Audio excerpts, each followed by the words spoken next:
ಸ್ನೇಹಿತರೆ, challenging star Darshan ಅವರಿಗೆ ಮೇಲಿಂದ ಮೇಲೆ ಕಾನೂನು ಸಂಕಷ್ಟಗಳು ಎದುರಾಗ್ತಿದ್ದು, ಸದ್ಯಕ್ಕಂತೂ ನಟ ದರ್ಶನ್ ಅವರಿಗೆ ಜೈಲಿನಿಂದ ಬಿಡುಗಡೆ ಭಾಗ್ಯ ಇಲ್ಲ ಅಂತ ಕಾನೂನು ಪಂಡಿತರ ವಾದವಾಗಿದ್ದು, ಅದರಲ್ಲೂ ಇನ್ನು 2-3 ವರ್ಷಗಳ ಕಾಲ ನಟ ದರ್ಶನ್ ಅವರಿಗೆ ಯಾವುದೇ ರೀತಿಯ ಜಾಮೀನು ಸಿಗಲ್ಲ ಅಂತ ಹೆಚ್ಚಿನ ಕಾನೂನು ಪಂಡಿತರ ವಾದವಾಗಿದ್ದು, 2-3 ವರ್ಷ ಮುಗಿಯುವಷ್ಟರಲ್ಲಿ ರೇಣುಕಸ್ವಾಮಿ ಕೊಲೆ ಕೇಸ್ ಕೂಡ ಮುಗಿಯಲಿದ್ದು, ಅಂತಿಮ ಜಡ್ಜ್ಮೆಂಟ್ ನಲ್ಲಿ ನಟ ದರ್ಶನ್ ಅವರಿಗೆ ಶಿಕ್ಷೆಯಾಗುವಂತಹ ಸಂಭವ ಕೂಡ ಇದೆ.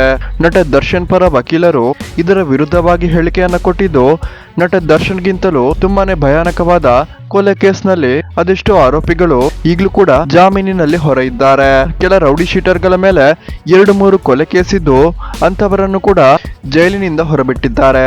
ಆದ್ರೆ ನಟ ದರ್ಶನ್ ಅವರ ಹುಡುಗರು ಮಾಡಿದ ತಪ್ಪಿನಿಂದಾಗಿ ಇಷ್ಟೆಲ್ಲ ಸಮಸ್ಯೆಗಳು ಉಂಟಾಗ್ತಿದ್ದು, ರೇಣುಕಸ್ವಾಮಿ ಕೊಲೆ ಕೇಸ್ನಲ್ಲಿ ದರ್ಶನ್ ಅವರ ಹಸ್ತಕ್ಷೇಪ ಇಲ್ಲ ಅಂದ್ರೂ ಜಾಮೀನನ್ನು ನಿರಾಕರಣೆ ಮಾಡ್ತಿದ್ದಾರೆ ಅಂತ ಹೇಳಿ ರಾಷ್ಟ್ರಪತಿಗೆ ಪತ್ರವನ್ನ ಬರೆಯಲು ದರ್ಶನ್ ಪರ ವಕೀಲರು ಮುಂದಾಗಿದ್ದಾರೆ. ದರ್ಶನ್ ಅವರ ಡೆವಿಲ್ ಸಿನಿಮಾ ಇನ್ನೇನು 2 ತಿಂಗಳಲ್ಲಿ ಬಿಡುಗಡೆ ಆಗಲಿದ್ದು, ಡೆವಿಲ್ ಸಿನಿಮಾದ ಪ್ರಚಾರಕ್ಕೋಸ್ಕರ ನಟ ದರ್ಶನ್ ಅವರನ್ನ 60 ದಿನಗಳ ಪೇರೋಲ್ ನಲ್ಲಿ ಬಿಡುಗಡೆ ಮಾಡಬೇಕು ಅಂತ ರಾಷ್ಟ್ರಪತಿಗೆ ದರ್ಶನ್ ಪರ ವಕೀಲರು ಮನವಿಯನ್ನ ಸಲ್ಲಿಸಲಿದ್ದಾರೆ ಅಂತ ಹೇಳಲಾಗ್ತಿದೆ. ವೀಕ್ಷಕರೇ, ಯಾರೆಲ್ಲ ನಟ ದರ್ಶನ್ ಅವರು ಕಾನೂನು ಪ್ರಕಾರವೇ ಆದಷ್ಟು ಬೇಗ ಜೈಲಿನಿಂದ ಹೊರಬರಲಿ ಅಂತೀರಾ, ಈ ವಿಡಿಯೋಗೊಂದು ಲೈಕ್ ಮಾಡಿ ಮತ್ತು ಜೈ ಡಿ ಬಾಸ್ ಅಂತ ಕಮೆಂಟ್ ಮಾಡಿ ತಿಳಿಸಿ.